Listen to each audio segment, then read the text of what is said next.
All right, now we're going to turn the page a little bit from accepting knowledge to verifying whether knowledge is in fact true and correct.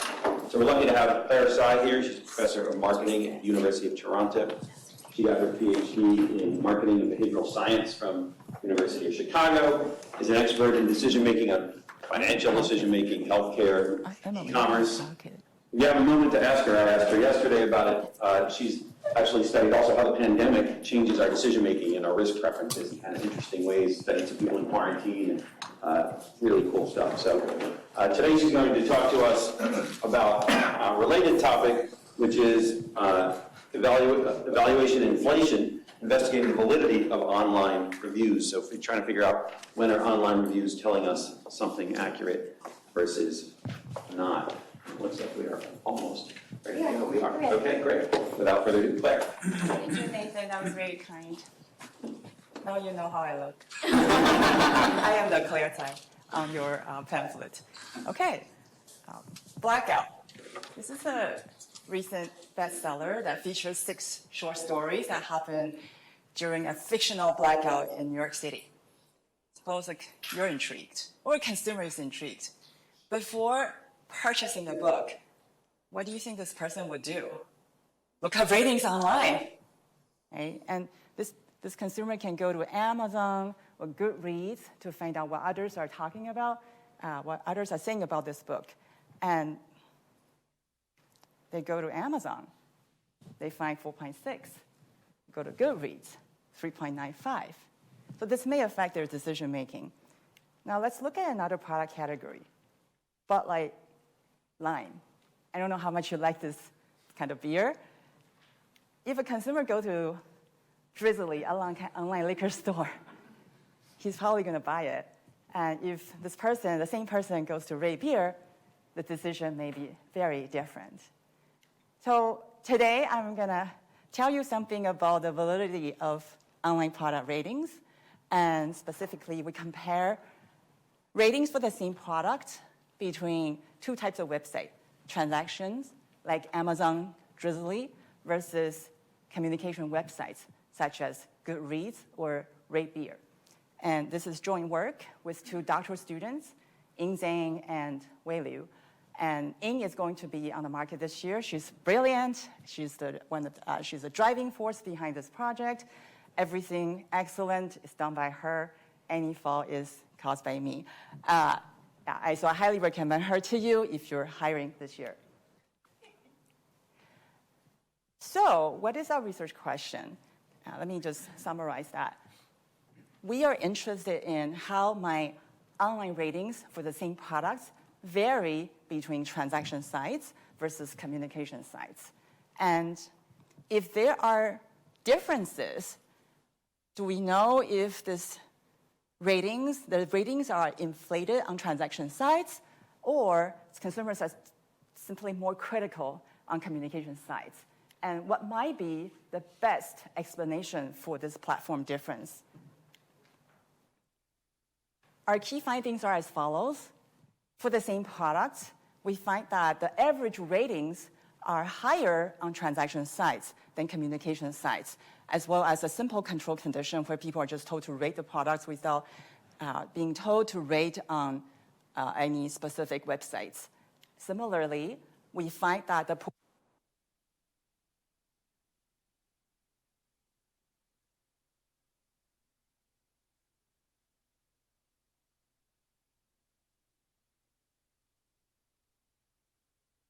transaction site, the perceived sellers expect to receive more 5 stars, and they comply with this expectation. And for the sake of time, today I'm going to focus on average ratings, and also this is a filter that many consumers use when they try to narrow down their options online. Now, let me briefly explain what we mean by transaction sites and communication sites. When consumers need to look at product ratings, they can go to various websites. And some of them, on some of the websites, they can actually purchase the products. And on some of the websites, they can see how other people are thinking about the products, and people go to those websites to mainly share and communicate their purchase experiences, which we term as communication. For the sites where people can purchase products, we call them transaction sites. Now, you may be wondering, is this how consumers dichotomize websites in real life? Because there's some sites that are not purely transaction-based or communication-based. For example, social media sites like TikTok, Facebook, YouTube. They used to be purely communication-based, but in recent years, they began to offer their content producers to sell products in their channel. So they're hybrid, right? And so we did a study where we asked 800 participants to look at the screenshots of 45 websites. And this is what we found. On the left are the websites that are perceived by consumers to have a key function of transaction sites. Consumers think that they are mainly transaction sites, including Amazon, eBay, Nordstrom, so on and so forth. And on the left are the 20 sites that are perceived as primarily communication sites by most consumers. And this distinction is very clear in people's mind, regardless of whether they're objectively hybrid or not. And what we care about is consumers' perception of the key, as a key function of the website. So let me take a step back and tell you about what this literature has identified as key factors that influence online ratings. Notice that this literature, there's so many studies on online ratings because it's an important thing, and many of us are interested in this area. They have identified 4 key factors that could systematically influence online ratings through mostly archival data sets, archival data analysis. They don't make distinctions between transaction sites versus communication sites. And these factors include self-selection bias. For example, people tend to rate products that are extremely good or extremely bad. They don't bother to rate average products. Another example is that those who don't rate products very frequently online, including myself, people like us would tend to give more extreme ratings. Another example is reciprocity. Sometimes consumers would feel the need to reciprocate a brand or a seller for giving them a positive purchase experience. And the third factor is reputation management. We know some sellers actively manage consumer ratings online by contacting consumers. They would reach out and try to get people to even adjust their ratings. So perhaps consumers are apprehensive of giving low ratings. So that's another factor. Finally, herding. Sometimes consumers they just blindlessly rate products, give very high rating when they see others give very high ratings to this product. I want to emphasize that this literature does not distinguish transaction sites versus communication sites or any kind of distinction at all. And so they assume that all these factors would influence ratings online regardless of the type of the website. And notably, this literature tends to focus on a small handful of well-known websites such as Amazon, TripAdvisor, Expedia, so on and so forth. And so we're very mindful of that in our own work, and I'll say more about this, how we handle this issue. And in total, we have a field study with about 300,000 products, over 500 million reviews, and then we conducted about 10 online/lab experiments to investigate our research questions. My goal is to tell you about the field experiment, which I think is very compelling, and then 2 to 3 experiments that we ran. Okay, these are the studies I plan to show. All right, first study is the field study where we scraped online ratings for 4 product categories from 8 platforms. And there are around 3,000 products, 537 million online ratings. And all these products in the 8 data sets, they are cross-listed on both transaction and communication sites. So we can be sure that people are actually rating the same products and the objective quality of the product is controlled for in our data sets. Here's the result. The blue line indicates the results for the transaction sides, and the red line is for the communication sides. And the straight line denotes the average ratings for the same products on the platforms. And we find that average ratings is always higher on transaction sides than the communication sides. And the density plot shows us that the distribution is also a little different. There are more 5 stars for the transaction sides than the communication sides. Okay, so this is interesting, but why is this going on? We think that it's because when people are rating products on transaction sites, compared to communication sites, they may feel like they're giving the sellers direct feedback because their ratings should affect their revenues, their sales, and sellers are more salient when people are thinking about rating products on the transaction side than the communication side. Also, people believe that the platform would welcome this kind of ratings because it helps with their business. And we verify these intuitions in our pilot studies. So formally, I want to just summarize our proposition. Online ratings for the same product, Online ratings for the same products is higher.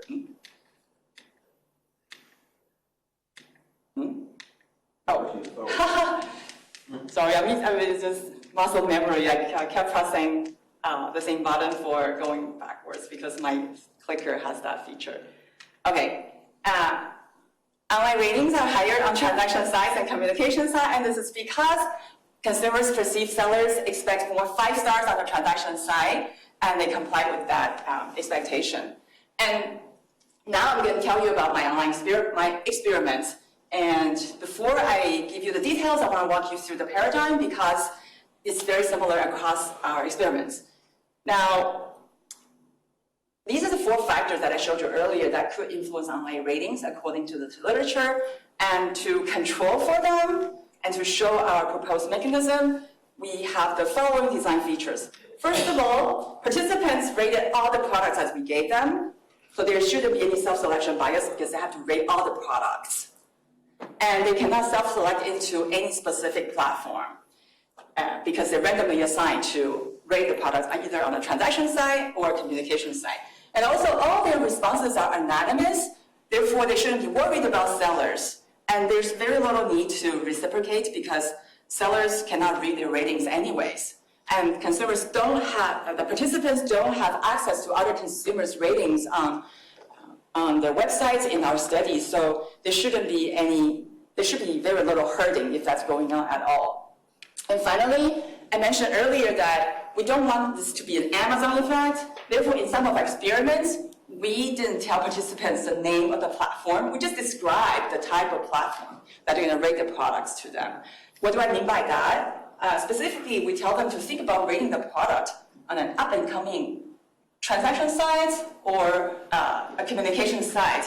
And that's how we describe the nature of the platform to them without mentioning the names. We just give them some examples to help them understand what a transaction site is like and what the communication site is like.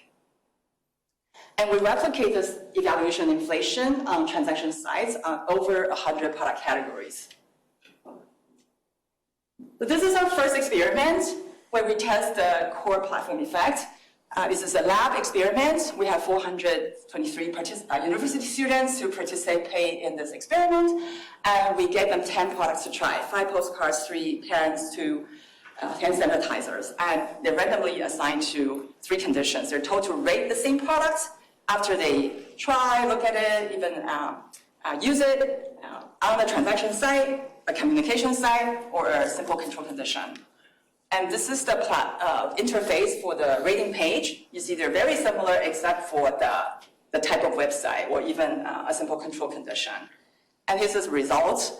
The blue line is the transaction site and the pink line is the communication site.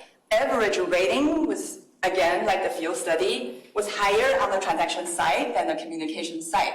And importantly, communication site, the communication condition is very similar to the control condition, indicating that people are indeed inflating their product ratings on the transaction side rather than being more critical on the communication side. And in the next study, we measure the mechanism that we think is going on. The study is very similar to the previous one, except that we don't have the control condition anymore because it's very similar to the communication condition, and communication is a more parallel condition compared with the transaction condition. And we gave them 5 posters and 5 printers to look at and rate them. And here's how we measure the mechanism. We ask participants on this website, depending on the condition, how many 5 stars do you think sellers expect to receive? How many 5 stars do you think the sellers should be comfortable with, will find acceptable? And here's the result. We, once again, replicated the transaction, the platform effect. The positive number here indicates a higher rating on transaction sites. And importantly, we find that on transaction sites, people think sellers will want more 5 stars. And because of this belief, that caused them to increase their ratings. So we've established this evaluation inflation on transaction sites. What do we do about it? We want to improve the validity of online ratings. So we came up with a badge as nudge intervention. On a transaction site, we tell participants that this website also gives reviewers badges. You can earn points by rating products. There are 5 levels, with the bronze as the lowest, diamond as the highest. This is a common practice on communication sites like IMDb or Yelp. People can earn reviewer badges, well, higher statuses by producing reviews. And we believe that this intervention would cause people to pay more attention to their contribution to the online community rather than thinking about what sellers would think and how I should rate my ratings so that I don't hurt their businesses. So there are 3 conditions.